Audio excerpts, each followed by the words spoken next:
আগের দিনে কিন্তু প্রতিটা মন্দিরে নারায়ণ শিলা থাকতো।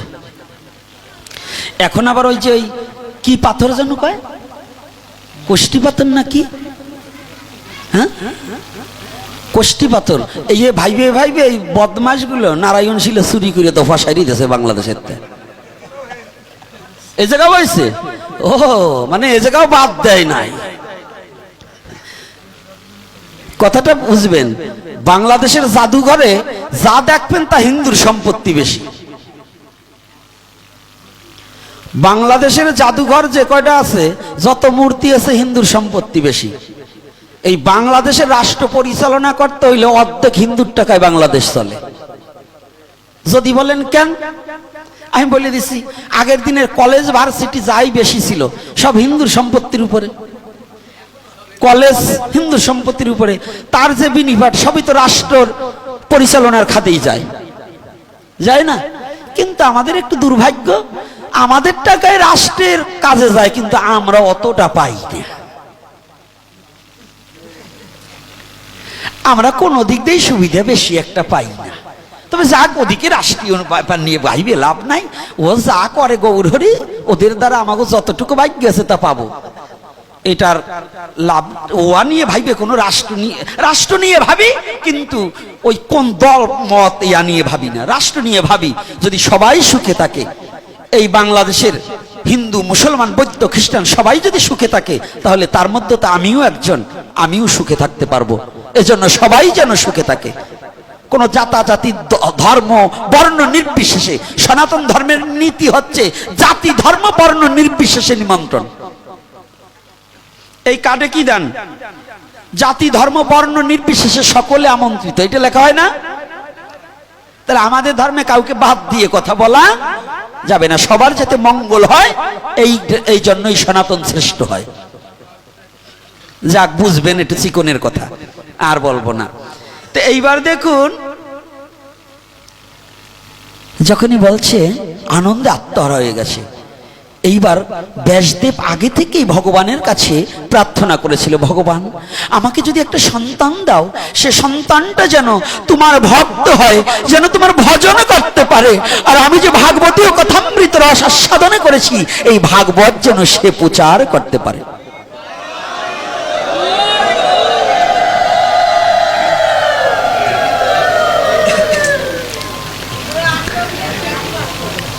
কাঁদছে ব্যাসদেব, কেঁদেছে গীতাজি, কেঁদেছে, দুটি চোখের জলে বক্ষ প্লাবিত করে ফেলেছে। ভগবান সে কথা শুনেছে, ভগবান সে কথা শুনেছে। যখনই গীতাজি ব্যাসদেবকে শুভ সংবাদটা জানিয়েছে, ব্যাসদেব আনন্দে আত্মহারা হয়ে গেছে। ব্যাসদেব বলছে, ওগো প্রিয়ে, তুমি আমার কথা নেবে কি? আজ হইতে আমাদের দুজনের একটা কর্ম আছে, সে কর্মে যোগদান করবে। বলছে কি? বলছে তুমি যে আনন্দ সংবাদটা আমাকে জানালে, আজকে তোমাকে আমি আর একটা কর্তব্য কর্মের কথা বলছি। বলছে কি? আজকে তুমি মা হবে আর আমি বাবা হব, এই তো আনন্দ সংবাদ। বলছে হ্যাঁ। বলছে এটা হওয়ার আগে আসো, আমাদের কর্তব্য কর্ম কি জানো? বলছে কি? বলছে কর্তব্য কর্মটা হচ্ছে এই, আমি হরি কথা বলবো, তুমি বসে বসে শ্রবণ করবে।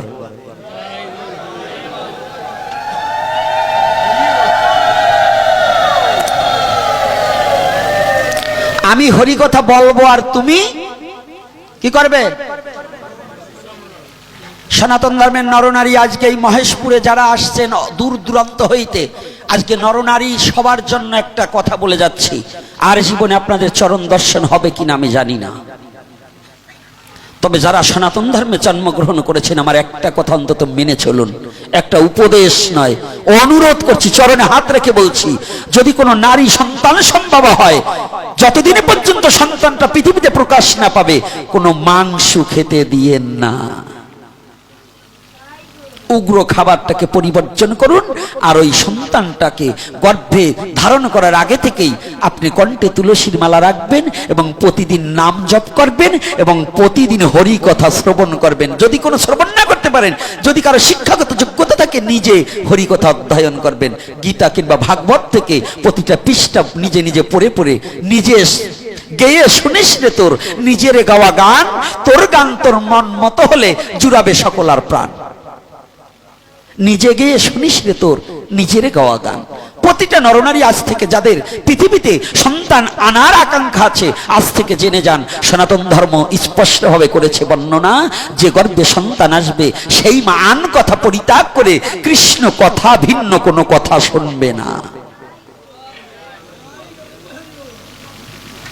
এটা একটা ঔষধ দিয়ে গেলাম, ফ্রি সার্ভিস।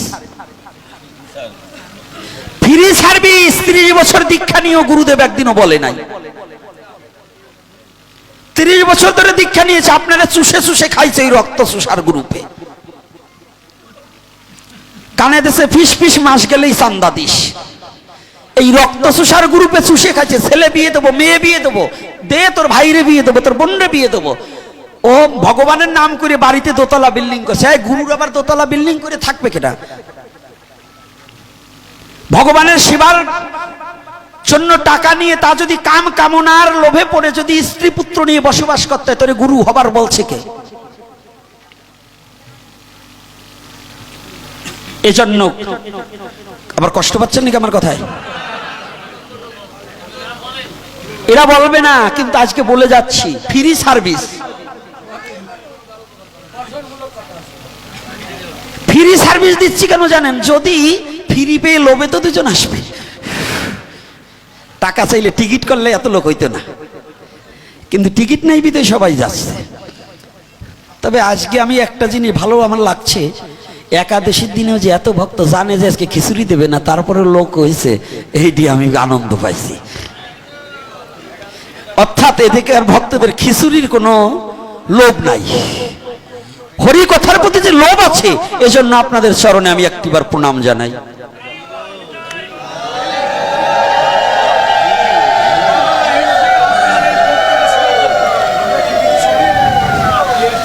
নাকি কথায় কি কষ্ট পাচ্ছেন নাকি বাবা?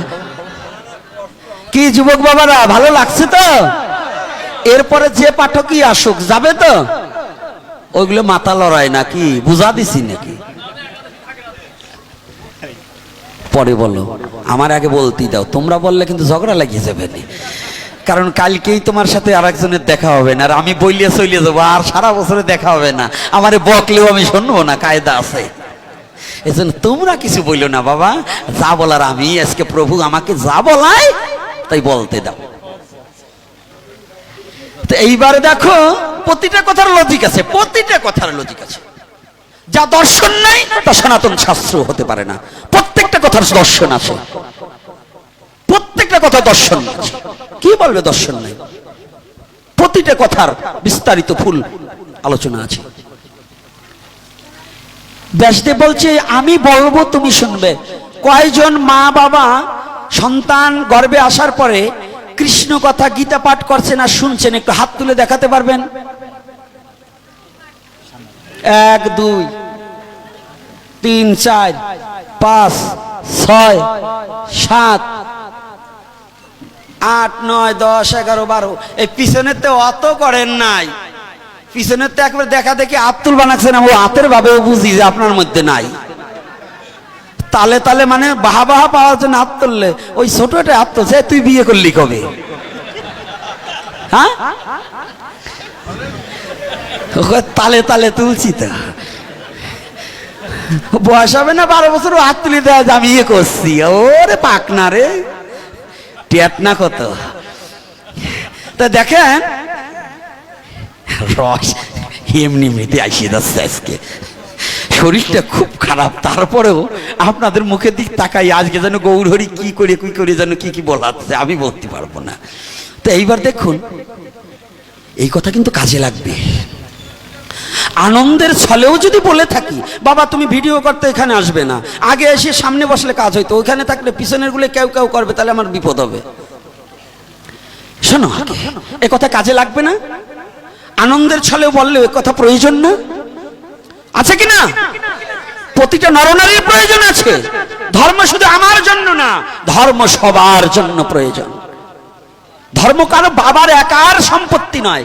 এই মন্দিরে এই রাধা বল্লভ শুধু এই পুরোহিতের নয়, রাধা বল্লভ আপনাদেরও।